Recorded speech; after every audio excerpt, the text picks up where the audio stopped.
All right, so hey everyone. Today we have a little special guest among us. His name is Steven Maxted. He's the CMO at Renterii. He also goes by Steve. And basically today he's here to tell you about Renterii, what he does, how the industry is, how it works, and stuff like that. So if Steven, you want to start with telling about Renterii or about yourself, you can go ahead.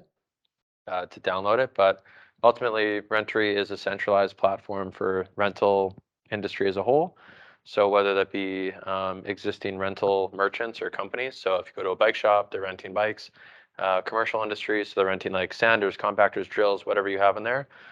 Instead of going into that, if you can imagine this, if you've ever been in one of them, is you go in there, you got to provide one, two pieces of ID, a damage deposit, a hold on your credit card, a bunch of paperwork. You guys already see where I'm going with this. We could probably streamline that right through an app. That's what we're doing. I'm skipping some steps because I've assumed that you guys probably see where that vision is going. What we've done in the last 2 years since starting the app is create some key partnerships, and we had a pilot that was actually a company that I owned, and I'll get to explain that on slide 2. We only have 3, and yeah, just dive in a little bit more. Like on the last slide, pardon the language for anyone that's going to take offense to this. I'm going to drop the F-bomb, but you can't fuck up. You only learn. There's like straight up, you can never fuck up. Never think that you can.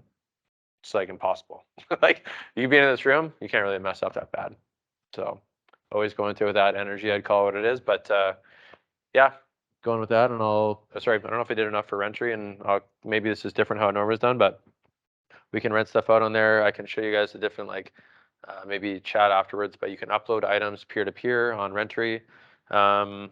We offer insurance, discoverability, scheduling, everything that you would need to create your own rental company. Someone asked me yesterday in a behind the scenes conversation, like, what would success for Renterii look for you? And I was like, we've talked about this a lot, but I've never had to answer it. So very quickly, I was just like, well, we want to have decals on every rental shop in front of like their store, just like, Skip would have for restaurants. So we'd be like Skip for the rental industry in that sense. So I want to have decals on everyone's place, and I want to have, call it kids. I feel like I'm not that far off for the age, but like young folks treating this like they can make an income off of it. So creating their own like rental platform where you guys can like truly make genuine profit off this and pay for a year of school. And that was my goal. So I was like, oh, it's very fitting. Tomorrow I'm gonna go like talk to like these kids, and I don't really have like a total sense of direction myself in some ways because you never really know. And I'll jump to slide 2 to talk more about that. Any questions on Renterii? Like I said, I don't know if this is how it goes normally. We can take questions At the end? Okay, we'll dive. Okay, good. Sweet, because you guys probably have a few. Wait, how much time am I supposed to burn through here, Cole, and whatever? Just go? Just go? Just go? Okay.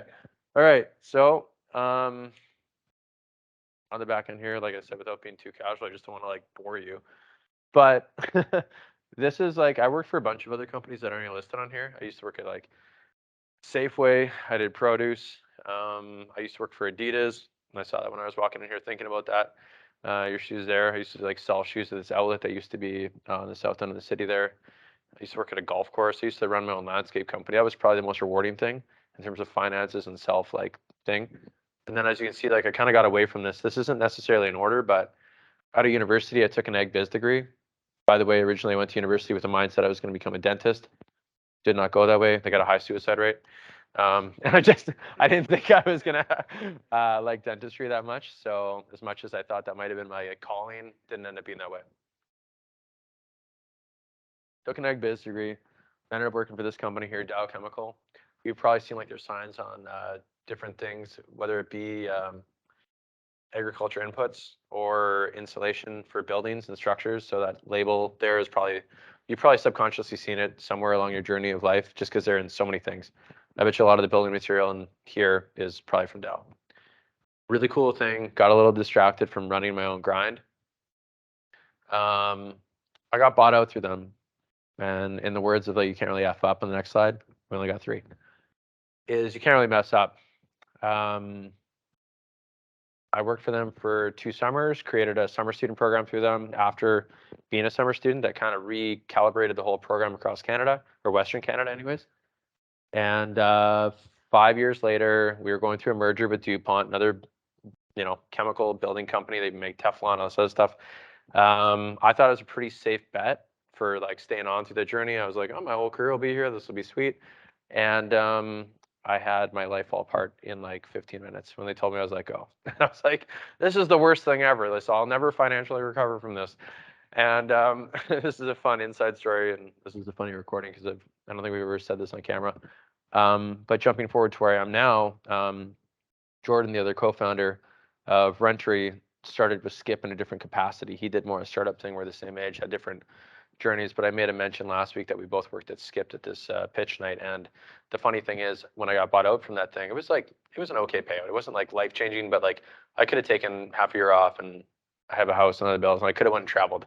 And I wish I would have done that, but I jumped into working right away. I had a buddy working the back end on Skip on logistics. He's like, you can come drive, don't worry about it, we'll get you whatever. I was making, I don't think I broke even, because I was basically burning rubber and burning steam in that job. Sorry, Winnipeg roads. But I was on headphones all the time, calling everyone I knew in the ag industry to be like, I need to get another job again. I need to get another job. And I went and landed another job. And they came to me with an offer, and they're like, hey, here, like, we don't think we're going to match what you're at. And I'll come back to the importance of this. It's like people notice when you're working fucking hard. Sorry to F-bomb again. Regardless if it's seen right away, other people will notice. They take note of that stuff. They handed me an offer at this Smitty's or something across Winnipeg. And I remember sitting there and being like, oh gosh, like I'm totally getting a pay cut. Like this is going to suck. And it was like 15, 20K more than I was making. Not that it's about money, but I was just like, let me think on it. And that was Nutrien. They didn't know that at the time, and I guess I'm kind of like outing myself. But that's the real idea of the story, though. It's like all of a sudden I get this offer, and I'm just like, okay, that's pretty sweet. I wasn't so sure it was the perfect job.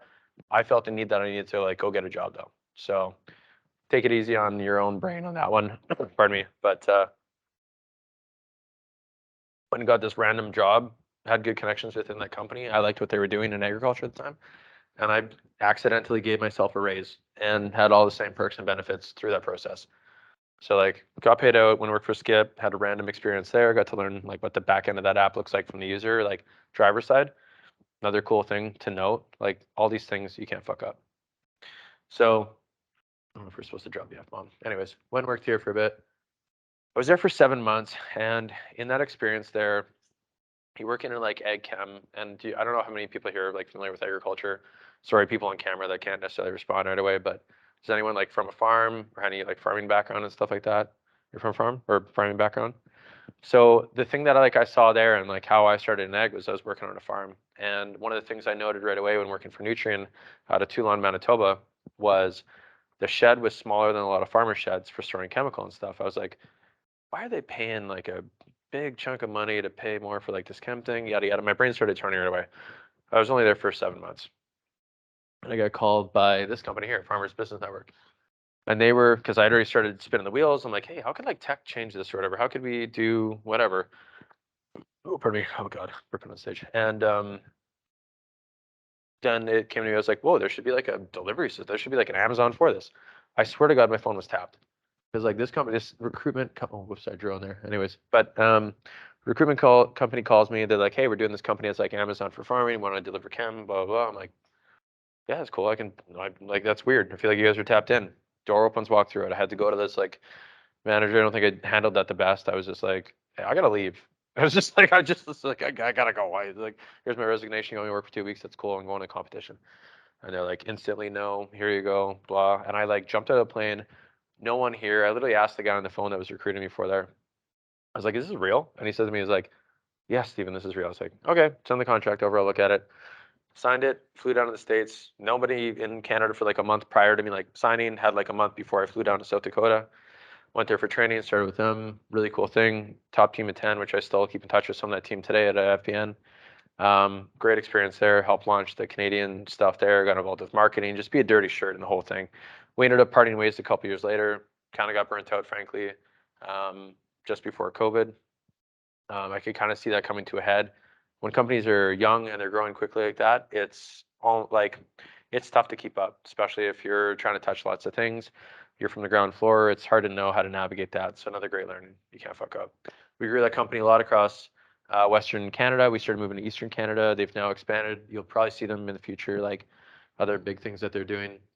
So we parted ways just before COVID. I learned from the last buyout when kind of situation that would like parting ways. It's a nice way to put it. I went and traveled. instead of going to work for Skipper or something else again. And I went down to Costa Rica, met a bunch of other tech burnouts, still keep in touch with a bunch of those people, and met a bunch of people around the world. Came back, COVID hit, yada, yada, yada. I got a list of things I want to do. I should have said maybe this initially too. I want to do before I'm 80. One of them is have a bike company. Didn't really matter. I just thought it would be neat to have a bike company because I'm an active, or was an active cyclist. Drift away from that, but you shouldn't do that. Get back from Costa Rica. Had a good conversation with the folks that manage Waterford Global and own it. Great experience there. It's an executive recruitment firm based out of Winnipeg, boutique. They do international placement of like doctors, high executives, different things like that. I was like, what a great opportunity. Maybe this is my calling. I've done sales, I've done other things. This would be like a neat thing to like dive down. We got in there. It was a little bit different because initially it was going to be like lots of travel. You're meeting literally people face to face, maybe even doing this kind of stuff.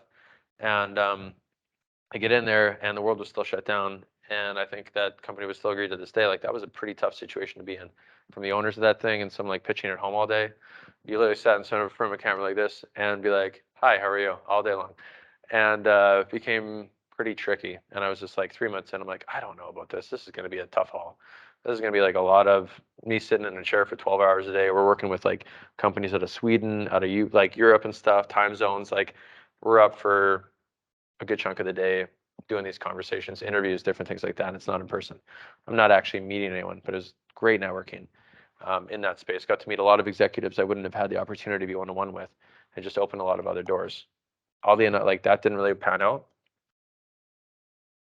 And in the meantime, though, I had started the company Type A.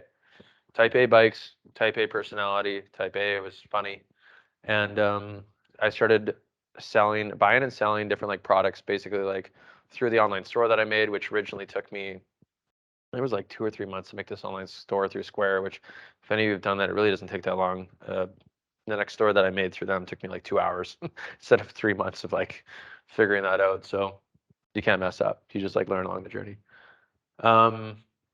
Waterford, I was there for like a 10-month term out of 12. It just wasn't perfect. I had ended up meeting this company, which I had other connections through. Oh shoot, touches every time. Through like Ag, GFI, they're a plant protein company. They just went public not that long ago. Worked for them for like 7 months. Hit them during like a drought season. The shutdown operations out of Winnipeg. Just a couple of things that you can't really mess up. But met a bunch of farmers, got a bunch of like great contacts and connections out of that industry. Keep in touch with a couple folks out of that camp there. Great opportunity. While all the meanwhile, I'm doing this thing and a couple other things in the background. I met the Renterii folks through that experience. Jordan, the other co-founder, calls me up one time. He's like, "Hey, you're running this rental thing. We're running this rental app." I'm like, it sounded like they're really big and like already taking over the world. I'm like, yeah, sure. Like I can see how I could be helpful. I'll jump on with you guys. I'll put some stuff up front. So start off with bikes. Next thing you know, he comes to town. We're chatting. I'm like, oh, I should take you out because they originally filmed a commercial for us. I know I'm all over the place here. We're doing Type A, meet Renterii. Jordan comes to town. I'm like, oh, I should take you out for a bike ride. We'll chat about your business. Hope maybe I can help a little bit with some other thing, very little. And now I'm a co-founder or whatever. Ultimately, we'll get to the bottom line of how I got here. But without starting, we'll jump back to not like being bought out here to fast forward this whole thing. Without being bought out here, I wouldn't have moved here, had that experience, and then had this experience, which then led me here to meet a bunch of people, and then had some downtime to do this while at home during COVID, and then met these guys to get over here. And we just got to GFI because I was doing this during the GFI thing part time, and I kind of make a point to say this. It's not even on a proper slide deck during parts of this. It's funny because this picture has its own like meaning here, but leave GFI, drought, not good. I'm pretty genuine about a report that went, and I think that's kind of why we parted ways. I was like, it's a drought. We got like 20% of crop. They did not like that. That was real. Move over to Keller Williams. Great opportunity there. I'm still there today. They're a really fantastic training program opportunity, like light plug here, but real estate wise, like probably not enough like skilled folks are getting into this industry. Not to say the folks aren't skilled, but like business mind savvy people see this stuff on social media, get into it. We do offer really great training here, which will take you to that level, but there is a ton of opportunity in the real estate space as a whole, just to plug that in here. And yeah, still there currently while rocking these other two hats, but ultimately we get into Renterii. And I would say never turn down an opportunity as long as it like makes sense to fit in the schedule. Because this photo right here is from Bootlegger. I had a close friend that like did like clothing design. Just you never know how world's gonna turn out. Anyways, I ended up modeling for them for a bit randomly, and this is like a huge random story you can never fuck up. Because like as many times as like my face got seen on that website, someone may remember me from that when I go to present one day and maybe pitch in front of you guys. Maybe you guys are like, oh, like I actually shopped there one time and I bought jeans off your pants. Like you never know. And originally, I wasn't even getting paid for. Well, I'm still not getting paid. Like we're not paying ourselves in Renterii. We're just investing back in it.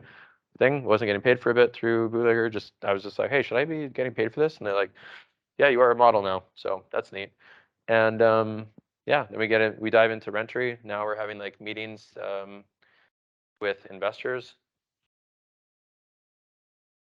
Sorry, I literally talk all day. So it was with coffee, water, or wine, something needed to be consumed to talk. Yeah, and this is just like we'll call it the tip of the iceberg in terms of like detail that we can go into. But obviously, when we get into here, then all of a sudden we're treating this company as the pilot, which led me to get here, and we already kind of hit the punchline there. But if all these things wouldn't have happened, wouldn't have kind of been here, and you can't really mess up. Like, how far are you really going to fall? There's like some really great stories out there to be extreme, but like Steve Harvey was like, just seen this like thing the other day, like where he was, homeless, living on the street. Someone saw potential in him, paid for a bunch of stuff. They had to invest in him and stuff, but like take like calculated risks and stuff that you're doing, pursue companies. Also know that like you do generally like add value um, to companies, and if folks aren't like interested in that, you don't have total control because you're not running the company. Ultimately, we can't get too far ahead of like that process or whatever. But I'll call it a couple of guys in the room here, and how we had met was like they literally were like, "Your product's sweet, we want to be involved." And regardless of like where that goes or whatever, when you're approaching companies, like literally willing to like volunteer time, people will see that you're hustling, understand that, and that's already led to like other opportunities for these couple guys very lightly, just from having that reach out. Don't go reach out to everyone unless it's like genuine, because that will be like seen within like what you're doing. But if you're interested in someone, um, sub story, I had this like penciled away and we will bring it up. But like something I kind of wish I would have done in my 20s would have been volunteer to go work for someone that's like really high up, say don't pay me for 3 months if you can afford to do that or whatever. Be like, after that, if you want to hire me, great. And if it's not, then you got someone to work for you for free for 3 months, and like set that bar really high with who you go to with that. As long as you can provide some kind of personal assistance or whatever, you get to be in those meetings, pay like you're getting introduced to a lot of people at a high level or whatever. That's like one thing that I kind of like wish I would have done, but at the same time, everything that I touched necessarily didn't turn to like gold in that like metaphor that comes up, but it's always opened doors for like other things. Met a lot of great people on the journey, and yeah, we'll do the left side. It's kind of the punchline of the whole thing. That, like I said, out the gates, it's a funny visual, or no visual. That's oh no, did it not work? This was good. Oh, hold on a sec. I'm gonna go out of here. It should show up. You guys see that? You can't fuck up. Yeah. Oh, why isn't it working? Well, just exit full screen. See, even this, you can't really fuck up. You just like exit full screen mode, and here you are. So learning to wake surf. I literally like have like surfed wave. Wake surfing apparently more tricky than I thought it would be.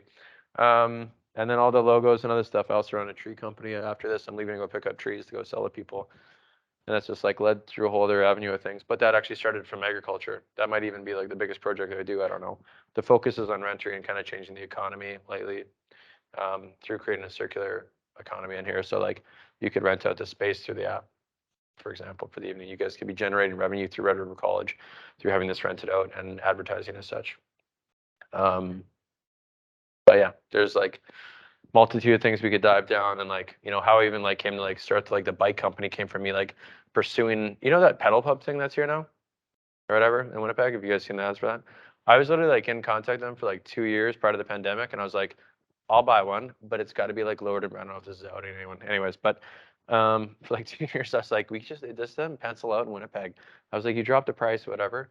And then the pandemic hit, and they're like, hey, by the way, some people wanted a business. You want to buy one for like half off? And I was like, half off. I was like, no, it took you like 2 years to like come to this thing. I was just like, no way. I'm glad they came here because I think it's really cool. But that's what led me to start the bike thing, which led me to my actual bike company that turned into a rental thing where we do like kayaks, all this other stuff, which led me to Renterii. So you'll like hit up against some walls, but as soon as you're like trying to do this stuff, like don't worry about burning rubber. There's lots of tires out there. You'll burn through some shoes doing it. but you're gonna like hit it. So that's like the pitch, and like it's got to be abundance mindset. Never think that there's not enough out there. There's tons out there, just not everyone's like looking for it. You even be in the room here listening to this little bit of wisdom or whatever you want to call it, that I don't really see it right away, but this is cool. Is like you will take something from this. This will lead you to something else. There's not going to be like a negative thing that comes out of this. So it's going to be the pitch. The kicker was this photo. Just get back on the surfboard, hit another wave. So yeah, that's it. I don't know if we clapped. Oh, you know, clap. I like that. No, appreciate that. Yeah, cool. That's it. Yeah.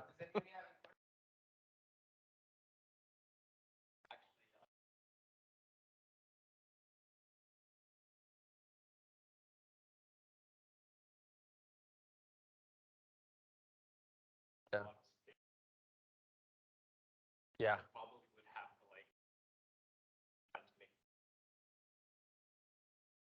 Sure. I still make mistakes daily. And like the quicker you can figure out that mistake or whatever, because you and I don't know if it's a great strategy, but um, investing that time, energy, and economics behind something, even if it's a little bit, you'll start to think a little bit differently about it. So whether that's taking like your education seriously by investing in it, or you have this idea for a, I don't know why this just popped into my head, but like a wood manufacturing company, go buy a 2x4, put some screws in it, metaphorically speaking. Like whatever your idea is, start doing it like a little bit. You know, play with Lego on it. Like start to feel this thing out. That's just how my brain works. Other people probably just look at it and be like, oh, this won't work. I literally need to like, that's why I said I need to like draw and stuff like that. I need to do stuff and touch it and feel it. So everyone's got a different approach. I don't think there's like one thing and that like sucks as a blanket statement. But like whatever you need to realize like how you learn and stuff like that. Mine's visual. I can't like hear someone. That's why I need like slides and kind of like a story to tell behind it for when I'm listening to someone. So if it like checked off that box of like, okay, presentation for you guys here. Like I just hope that that came across that you remember one thing from this whole thing here. Um, I don't know if that answered your question. Like you just gotta like mess up a bunch. Like you'll learn from other people though too on the journey, whether you're hustling shoes. I think being in it, in that space is like better than not being on it and in the sidelines. Like you can watch all day, but until you're playing in the game, you don't appreciate it. Um, yeah, that's a straight shout out to like hustling, I guess, ultimately, because I just really feel like through our like app, other hustles, the side gig economy is gonna go back to having a small business in a way. It's not gonna be owning retail space. It's gonna be starting whatever the heck you're doing and creating a little bit buzz about that and having it more localized. So I don't know. Try stuff out. Like good opportunity comes knocking. Like you guys are in a great spot right now. Everyone's hiring like crazy or trying to, and they can't get good people. So I don't know if it fits into your schedules, but like there's tons of opportunities out there in many different facets. Like this is such a unique time, like historically. Stocks are low. I don't know where they're going. I'm not a forecaster. Everyone's trying to hire and there's not enough people. People are retiring earlier. Like they've just like opened up the sales like force in so many ways that like you could trajectory yourself like really nicely, or potentially do that, or start your own thing. Like, and I think everyone should kind of have a small business, honestly, because you appreciate it more when you give like feedback to someone. I have people complain to me, it's not perfect in my companies or whatever. And I'm like, what are you upset about? Like, how bad was your day? Like, that's sometimes what I want to say. I don't always do that. I say like, hey, sorry about your experience or whatever it was. Like, I don't know. But ultimately, it's just like I think it's important to have that touch in reality, making the world a better place, talking a lot of big talk, but like basically you have a small complaint about something that really doesn't mean a whole lot to like the end of the day thing. Just someone had a bad day. You got to appreciate that too. A lot of people are going through hard times right now. Doesn't seem like there's lots of opportunity, but there certainly is. So yeah.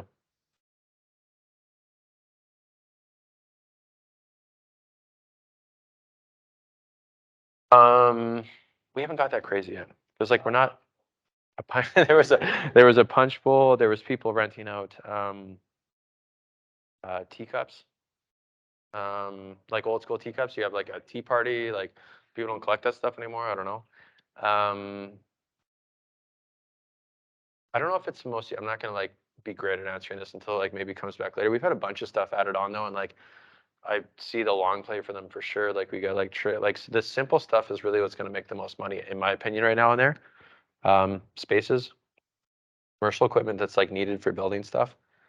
Um, And especially, like I said, in this downturn economy, you can go discover different ways to like buy stuff, leverage our app to go like make money renting it out. I would love if we could help anyone in here like do that without like, don't leverage yourself like too heavy, but to be able to do that. The neat story though for us was truly this summer through me with Type A and Renterii, touching all pieces of that right now, is we had this pair of guys from out in Sault Ste. Marie, Ontario. It's like Northwest Ontario, for those who aren't familiar with the map where that is. But out that way, they're out working on highways up near like St. Laurent, up near like Lake Manitoba and stuff. And it was a long weekend. I'm gonna call it July long or August long. I don't know, whatever it was. And they contacted us. They just actually like booked it through the app and popped up 3 days of renting this canoe. And I'm like, not that I know everyone in Winnipeg, but most of the people that rent from me, I kind of know where it's like a friend of a friend by the time I get to my place.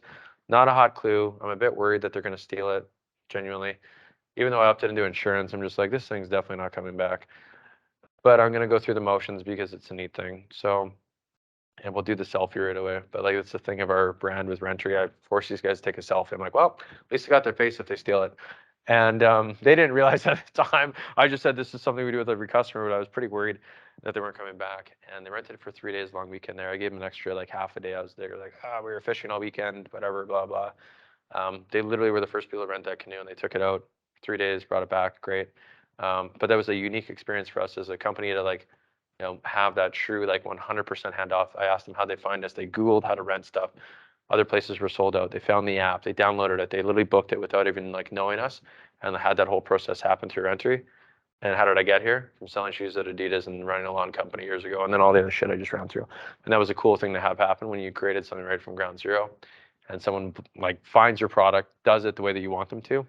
Like you literally built a road for them to drive through, and you're like surprised when they get there, but you're like, oh, that's how it should work. And they did that, and they brought it back, and we communicated like that. Whatever, I gave them extra half a day when we were texting through the app and stuff on there, and it worked out fantastic. And it was kind of a eye opener for us to be like, oh, like is like such a confidence builder. When they say support local, like people like remember. I remember the first person who bought toques from Type A. Still keep in touch with them, but I'll never forget who that was. Right? I never forget these guys. I don't totally remember their name and stuff, but like definitely remember if I saw them probably again or they came up to me like, oh yeah, you guys like rented the canoe for me, which like we were already renting like 600 kayaks the year before, but I got into the canoe and this other stuff with scooters and bikes and paddle boards. But it was neat to have like a complete stranger go all the way through the process. So it's not like the best thing. Your question, sorry, just totally politicized that one, but did the canoe story instead. We got moving. Well, that was another neat thing or whatever from a company that like shut down. I think that's a huge boring opportunity, but like could be very profitable. Buy a moving box for $30, buck a day. Even if you rented out 200 days of the year and you got 10 of them, that's a pretty good profit margin for like a side hustle. So like just research it before you do it. Don't just like dive in because I said go buy moving boxes. But like there's like, so we don't really have any enough like unique things yet. People ask us all the time though, but like think of like what people would replace in terms of like a mortgage payment. Instead of buying an item, they could still afford their house, but instead they'd rent it a couple times a year. However, that timeline would work for them. So like a lot of stuff we do through Type A is like that $500 to $1,000 item that we commit to. We finance that, and then we try to leverage that. So we rent kayaks for $40 a pop, insure them through Renterii, send them out the door. Great. People are getting the experience, but they don't have to drop $600, $700 on owning that for the year that they're only going to use it 6 or 7 times. That would normally be $100 a pop, and there's a diminishing return there, same as anything. It loses its flavor. Some people love it; they do it all the time, and they should own their own kayak probably. So they're going every day. That wouldn't make sense to rent it. Make partnerships with those folks. They want to rent it every day. They rent it for $1 a day. A plastic tube is not going to go bad, in my opinion. That's how I think. And like some of the stuff is meant to last a pretty long time. We're going to have messed up scenarios where people damage stuff or steal it, but in general, I think there's a really positive feel around our community with Renterii. And like I said, you can't F up, you can only get to where you're going, kind of thing. So yeah. We could talk after this too. Don't make this seem like I gotta be on stage like Shadow was saying. So that's right. Thanks for the people who are on behind camera here. Hopefully that was beneficial with me kind of coughing and sipping on a coffee partway through here. Appreciate you being here. So.